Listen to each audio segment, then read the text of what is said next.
At so yung mga karabs, so ang tatalakayin natin ngayon ay paano baga mag-alaga ng rabbit na kids, lalo yung kapapanganak.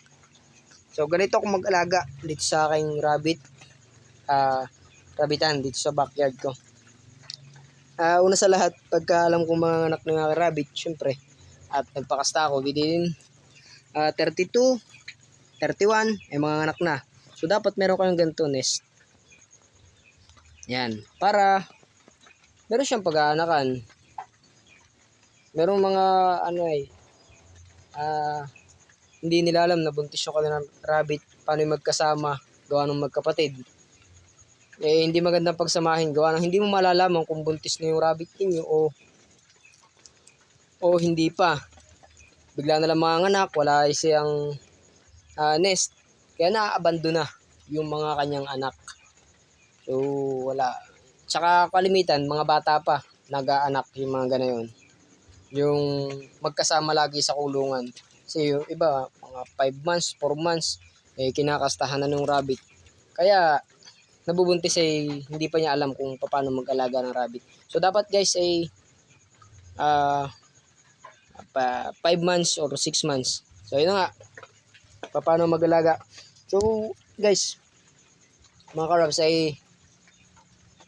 ano gusto mo sabihin?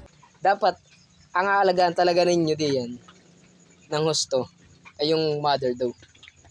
Ayun. Yan ang inyo dapat talagang aalagaan. Yung kids, sila na ang bahala diyan. Anak nila yan ay. Pero kailangan sa kanila, meron lang talagang ganito. Nest. Yan. Hindi sila alagayin. Ito mag-aalaga, yung kanyang mother. Yan. Ito si Lily. So yun ang mag-aalaga. Kaya dapat ang mga papakain nyo sa kanya, laging masustansya. So dapat laging may damo. Only grass. Ito, pauubos lang. Ito, ubos. Kanina, nagpakain ulit akong tanghali. So kailangan ganun guys. Tapos mamayang gabi, madami dapat na damo siya. Gawa ng dun, dumadami yung kanyang gatas. Tsaka guys, huwag niyong papawalan siya ng tubig.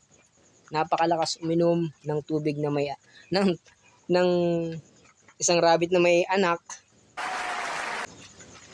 na may pinapadede.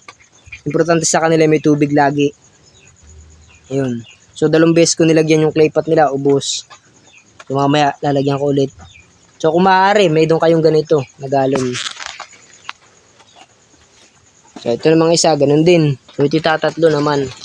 At napakaganda guys ng anak na ito. Mga hybrid yung hybrid daw eh. Tingnan nyo naman parang avatar guys. Oh, oops. At saka tingnan nyo guys, yung laki. Ang taba ng tiyan niya. Puro gatas. Ayan, kitang-kita nyo naman. Oh. Ayan, oh. So, ganun ako mag-alaga. Kailangan na may damo, tubig, at yung mother daw ang mag-aalaga na yun. So, ganun ako mag-alaga guys. Yung mismong nanay ang aking sinasasa sa pagkain.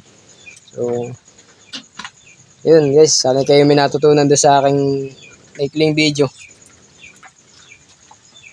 So, 2 lang may anak ko ngayon. Ito'y malapit na din. Saka yung naroon sa kabilang kulungan ko. Hanggang doon lang guys. Maraming salamat.